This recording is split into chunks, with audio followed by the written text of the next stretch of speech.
Greetings and bienvenue, MITZU. Thank you for returning to this broadcast, and welcome to new viewers joining us for the first time. If you like a video, then feel free to subscribe. Alright/X/. What I'm about to tell you is a true story. Whether you choose to believe it or not is up to you. The reason I'm telling you this now is because this entire event faded from my mind about 11 years ago. I recently had a nightmare that shook my memories of it. This is a mix of what truly happened and what was depicted in my nightmare. I will leave it to you to decipher what you believe is true from it. I am 25 years old currently, so this happened when I was about 15. Keep in mind that my parents were never really ones for hiring babysitters. They normally viewed me as a responsible, competent little child. I really wasn't though. As a matter of fact, most of the time I just sat on my ass eating potato chips and watching television. Of course not doing the chores I was assigned while they were gone.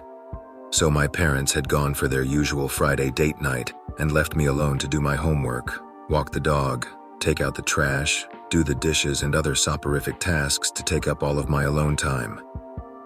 I grabbed my composition notebook, pen, and geometry book and had set to work. I was a few hours in and very close to finishing when I heard my dog starting to bark for no apparent reason. This is odd because my dog never barked. Only on rare occasions I can't recall much to memory at this point. I sighed. Standing up, I went into my bedroom to see what was driving her mad, when I heard the long, drawn-out rip of fabric being torn apart. I soon gathered what was happening and I ran into my room. I saw my dog safely in her cage, whimpering slightly. I then looked at my bed and closet. Nothing was out of place, not one little thing. I figured the ripping sound was a part of my imagination, and I decided to take my dog out to use the bathroom. Maybe that was what she was pouting about. We were outside, in my front yard to be exact. I stared at the repeated, monotonous motions of my dog as she walked in the same exact circle but refusing to use the bathroom. At this point, I was fairly confused. Why wasn't she using the bathroom? What other reason could she be barking? I decided to let her off her leash and lock her in the backyard until she did something. I closed the backyard fence door, and I had turned to walk back into the house when I saw something odd. I looked up at my bedroom window and saw a figure. It's difficult to explain what he looked like. My memory of him is very faded. I'll give you what he looked like in the nightmare. I have the dream recorded in a notebook to pull elements from it that may help elaborate the memory. He was short, with what seemed like a tuxedo of sorts, with a smile that seemed almost mechanical, as if he were wearing a mask that blended in perfectly with his face, almost plastic. His eyes were squinted but stretched out to almost inhuman lengths to the sides of his head. His hair was neatly combed off to the side, with no stray hairs present. Again, his hair also looked as if it were plastic. I didn't get much time to see any other details because he soon walked out of view. This is where I get really scared. I bite my nails rapidly and pull my cell phone out of my pocket. I start dialing 911 when I hear something crash from my upstairs bedroom. Panic swells inside of me and I run inside of my house to see what has happened. I eventually got to my bedroom and swung the door open. I ran inside and looked around the room. My bedsheets were tattered, and the crash I heard was from the television that was on, and at an extremely loud volume. I crawled onto my bed and inspected the damage. There were black hairs all over the cuts in the fabric. I heard a loud panting sound, and I looked over to see my dog sitting on the floor outside my room, lolling her tongue about her face joyously. I decided my dog must have gotten back inside and done this to my bed. That didn't explain the television being switched on, though. I carefully switched it off, turned out the lights in the room, and walked out to the living room. I paced around the living room, ignoring the responsibilities given to me by my parents. It took me a while, but I noticed that the air was very chilly. The sliding screen door to our backyard was wide open, letting in the cool night air. That must have been how my dog got back inside. I closed the door and resumed my pacing. I was deciding whether or not to carry out my plan to call 911s. What if I had just hallucinated it? What if there was nothing there? What if I got in trouble for calling 911 for no reason? Eventually, I resolved to not call 911 and wait 2 or so hours until my parents got back from dinner. I sat down on the couch, hands grasping my knees in a sort of sweaty angst. I looked around trying to feign a sense of calm when I knew something was going on in my house. I looked around the living room, all of the door entrances and such, and saw absolutely nothing. I shut off the television and leaned back on the couch, closing my eyes as I did so. All that I heard was the beating of my own heart. Thump, thump, thump, thump, thump. Then I heard a thump that didn't match the sound of my heart. A thump that sounded like footsteps crawling around right above my head. I stood up and heard a faint humming. I was barely to make out the lyrics to the song that sounded rather cheery for the deep fear that was settling in my mind. Swing, baby, swing. We ain't got all night. Let's go out tonight for a magical flight. Let's swing, baby, swing. Repeatedly, as if it were some oldies jazz song. The more I listened, the more I realized the thumping wasn't walking. It was too spontaneous for it to be walking. It was dancing. I felt angst building up inside of me. The dancing never ceased. I kept on squeezing my knees for comfort, trying to tell myself I was imagining all of it. None of it was real, none of it. I shut my eyes harder, trying to shut out the sound of singing and dancing. Then I heard him sing something different for once, something that sent chills down my spine. Let's swing, Tommy, swing. Don't be afraid of the beats that are rockin' tonight. That was my name. He had said my name blatantly. Thomas is not my real name, just making it up to hide my own identity. Finally, I stood up and scrambled up the stairs to follow the sound. It was coming from the bathroom, which was situated right above the living room. I looked under the door and the bathroom light was shining from underneath. The singing was still going on. Even louder as I inched towards it. I eventually grabbed it very lightly. It made no sound at all, actually. The minute I grabbed it, though, the dancing and the singing stopped. I stood there frozen by terror, too afraid to open the door. Whoever was in there was cornered now, unable to run or hide. I had him completely. But what would he do to me when I discovered him? What would happen to me? I stood there for a good 5 minutes with my hand on the doorknob before he spoke to me again. Don't be afraid, Tommy boy. Come on inside, I won't bite. His use of superfluous phrases was starting to irritate me, although it didn't outweigh my fear. I stared at the doorknob before it twisted roughly in my hand forcefully. The door swung open and I was face to face with that damn plastic face staring at me.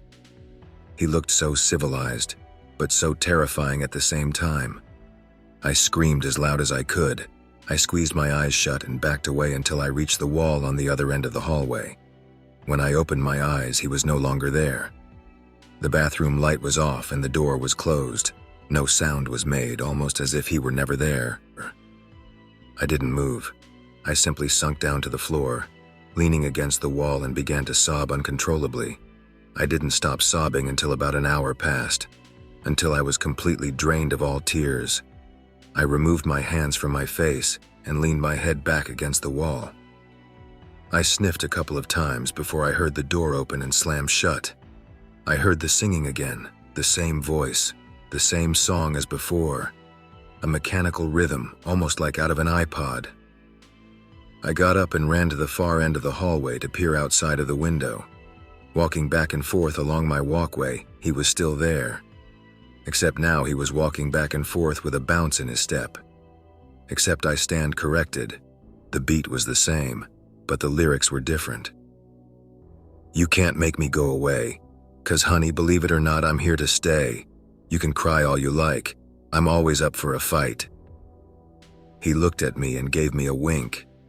I started pounding on the window and started to scream, "Go away, just leave me alone." But he just kept on walking back and forth along my driveway, singing and bouncing along. That was until a bright pair of headlights came slowly turning down the street towards the house. He bobbed his head from side to side and walked out into the middle of the street, right in front of the car as if he hadn't even noticed its existence. The car hit him head on, sending him flying under its turning wheels, being crushed under it. I shut my eyes from the horrible sight, and when I opened them again, he was gone. The car turned into the driveway, and my mother and father came out of the vehicle and walked through the front door to the house. I still dream about him, often enough that is. A long, recurring memory that fades in and out of existence at the slightest provocation. There's one more thing I experienced that night, as a matter of fact. I told my parents about it, and they called 911. I didn't tell them how they had crushed him under their car. That would make it sound even more ridiculous than it already sounded. The police arrived, questioning ensued. They asked me more questions than I could remember. They told my parents to contact them if any similar events occurred, and with that they left us for the night. I slept on the couch in the living room that night due to my bed sheets being torn to shreds. But that night, as I was lying on the couch, staring through the sliding glass window that led into our backyard, he was there, swinging the night away. I've got a personal experience to share, which happened a long time ago now. I was wondering if anyone could shed some light on it or have a similar story. So I was about 17, walking home from a party at a friend's house one night. We drank a bit, played some loud music, etc. It was a summer night, dark but still really warm. I lived on the edge of town. I had a good half hour, maybe 40 minutes of walking to do, but that didn't really bother me. I got about halfway home, and there was a narrow alley I had to walk through. Not normally a problem, it looked creepy, but that was about it. It wasn't a bad neighborhood or anything. I went up towards the alleyway as usual, and there was this guy standing there with his back to me. He was sort of huddled there, under one of those orange street lamps with his head bowed. He was covered from head to toe in black. It may have been nighttime, but it was still pretty warm out, so it seemed really weird for him to be dressed so heavily. This guy had a big coat on, gloves, and a hood over his head. I thought maybe he was a homeless guy. There were, of course, a few around town, and they probably had to carry all their shit on them. It just seemed strange. I didn't want to detour a whole block to avoid the alley, so I went in. I was feeling a little rough thanks to the alcohol, and a little shaky on my feet. I got about 10 feet down the alley, and I started feeling really weird. I began to sweat. I felt intense heat, and the urge to puke rising. I slowed down, took a few deep breaths to try and control it, and kept walking. The symptoms worsened. My faint headache was getting more and more powerful. I leaned up against the wall. The guy was still standing with his back turned, maybe a dozen feet away. I couldn't hold it in anymore, and I threw up. Doubled over. Tears in my eyes. I stood upright once I was done spitting the bad taste away. The guy turned around, and it was at this point I realized it wasn't a man at all. The tears in my eyes blurred a lot of the details, but the shape of its body was wrong somehow, almost distorted. It didn't walk like a person, and it made no attempt to communicate as it came toward me. My head was pounding. Colors were flashing in front of my eyes. I tried to step back as it approached and stumbled, falling on my ass. It reached down towards me. At that point, I noticed the fingers.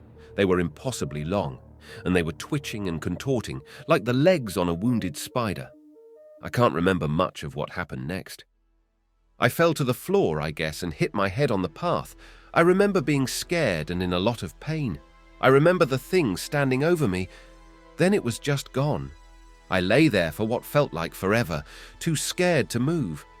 I remember very clearly the sense of dread I felt. I was so scared that if I got up, it would be waiting just a little further down the alley for me.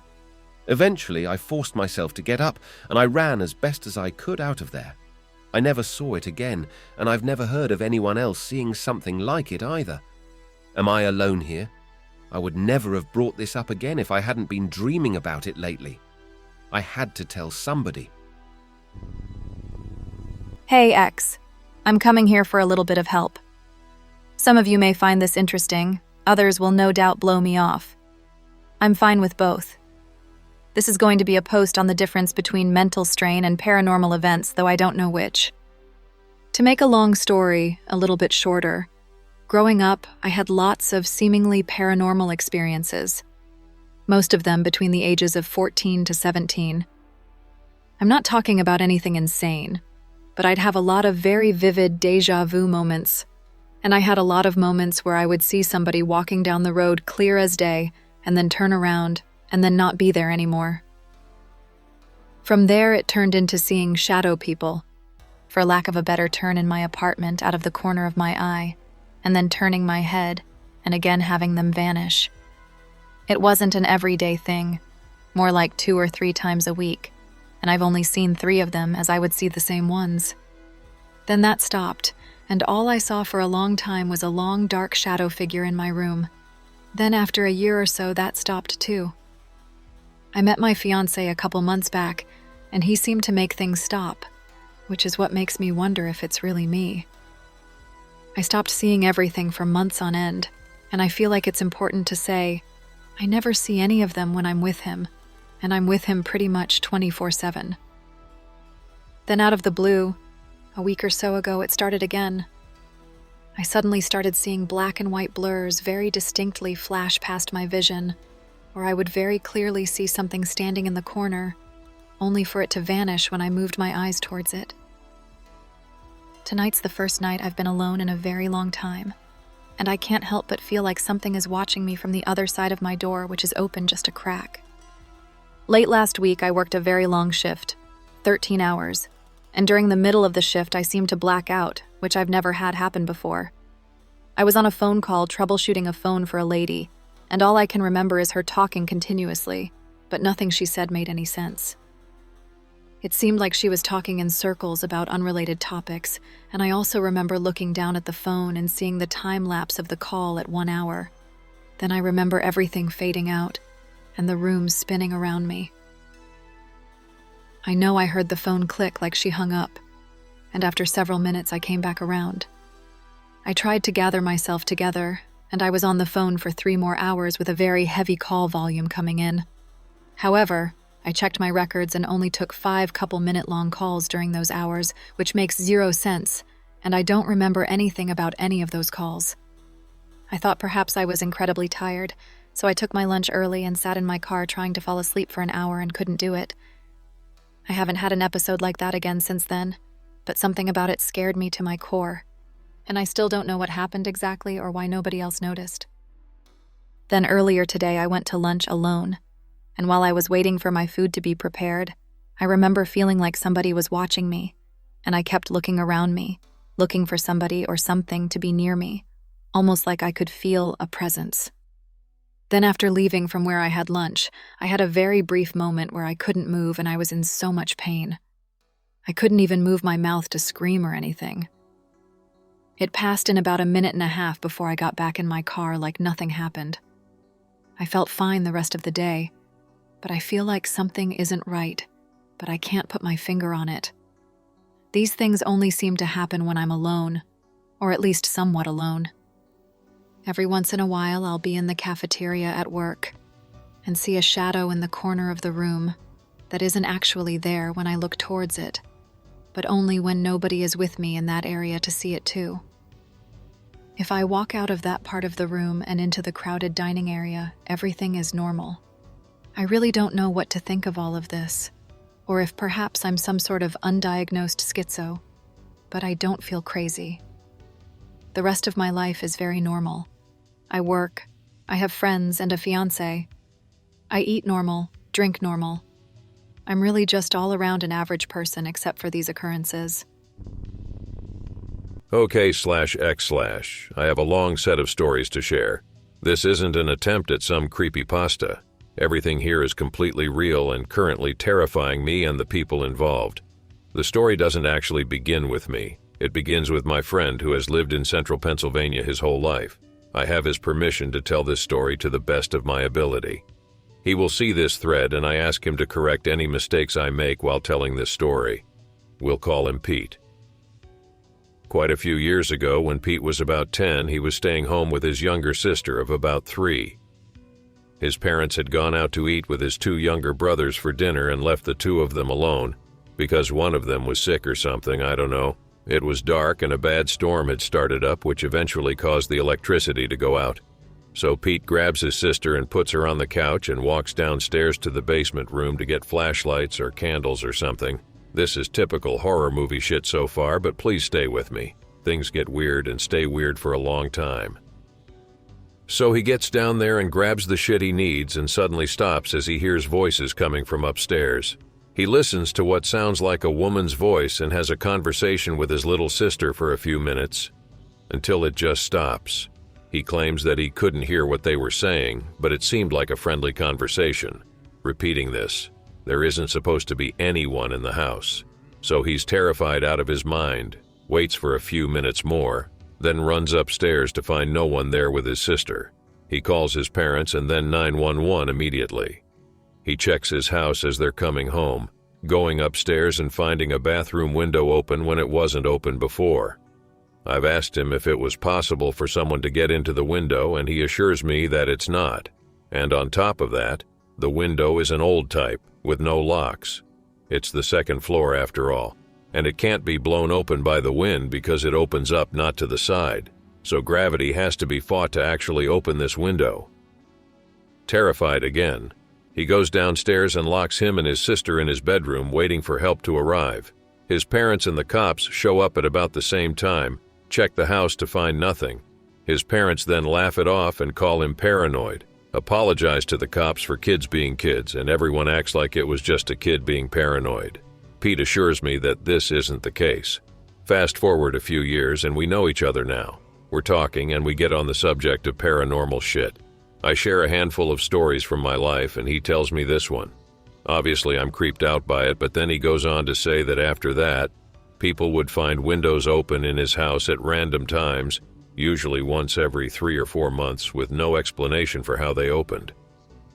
This is enough to set someone as paranoid as I am about shit off. I would have moved out of that house on the spot. But Pete says that he tried to ignore it and act like nothing weird was happening, and apparently his family did the same. This conversation we had sparked a new awareness in him, and the months that followed were even more bizarre.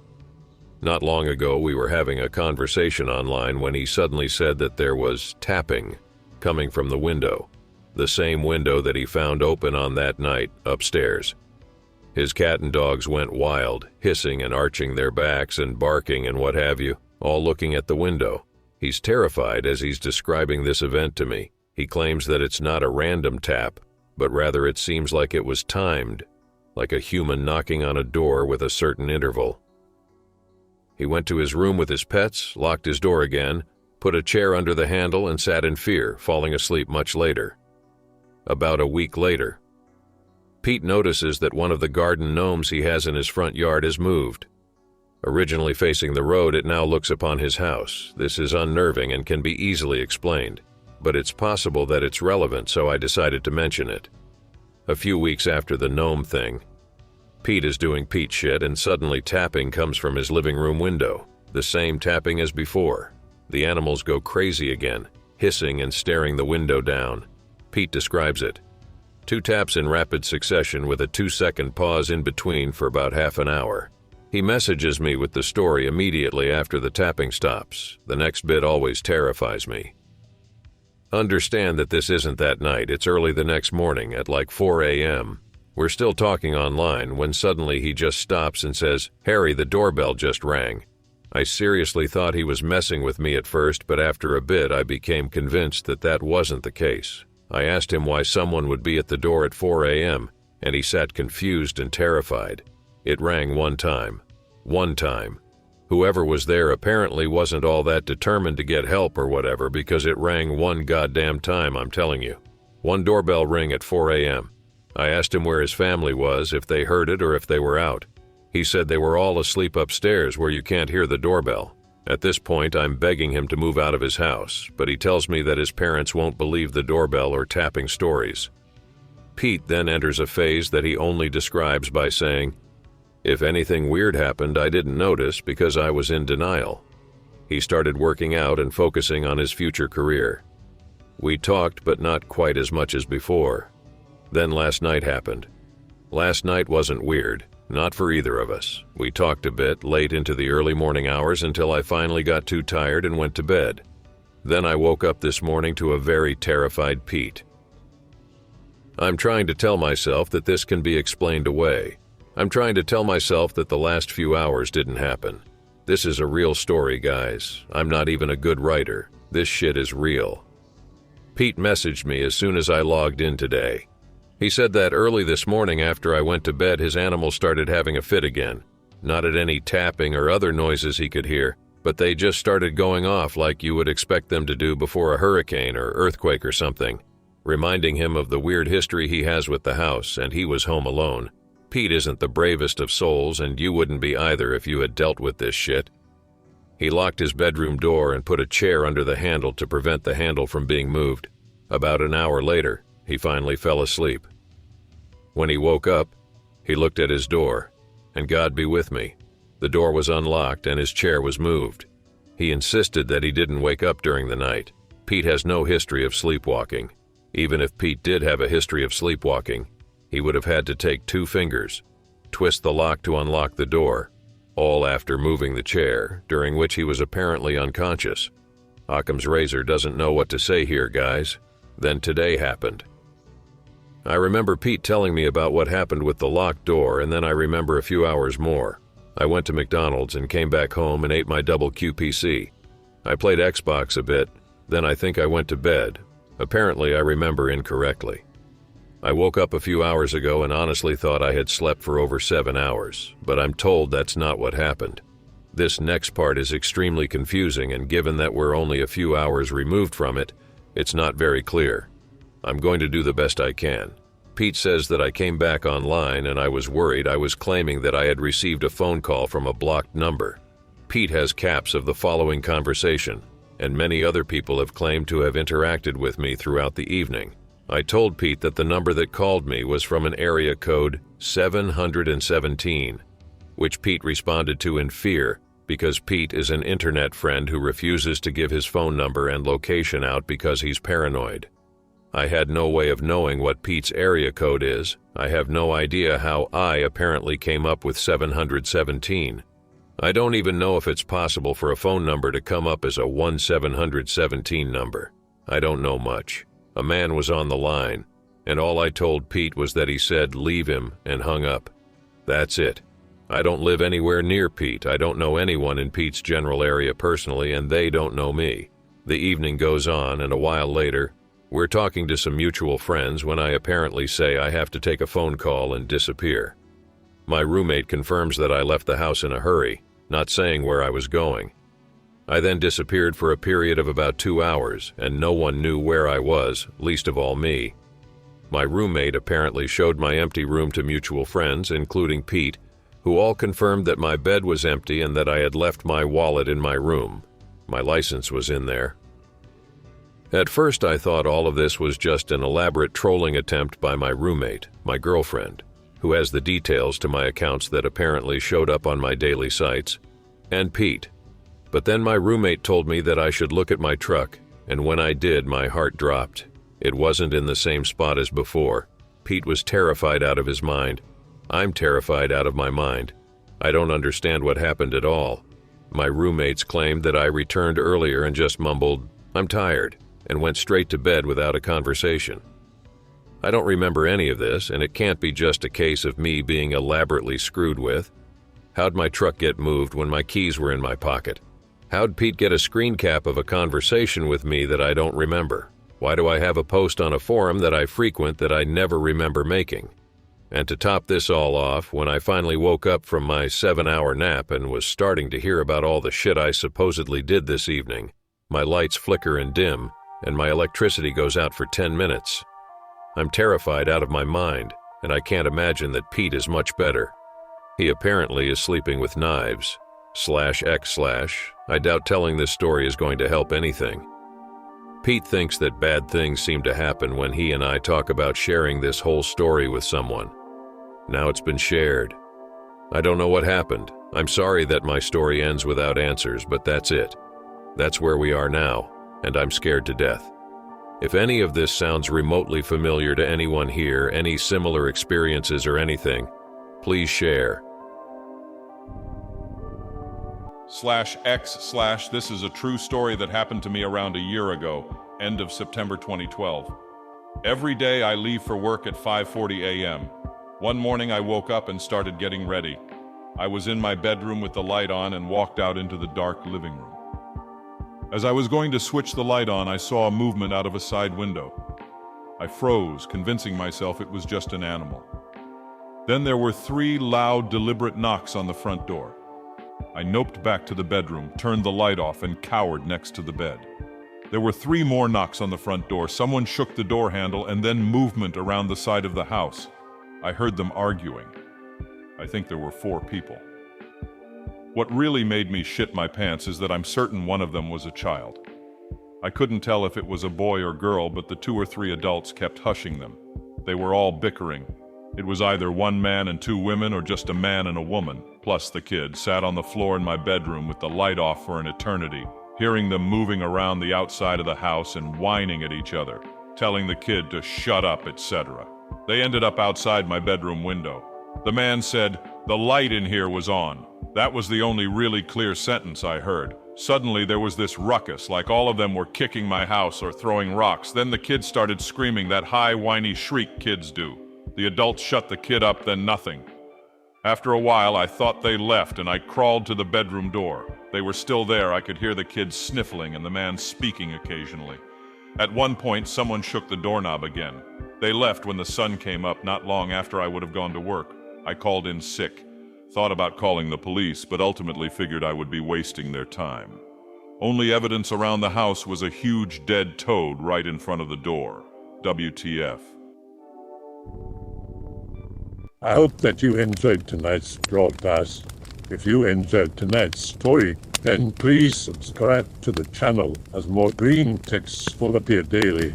A new broadcast will appear when the clock strikes midnight Central Time.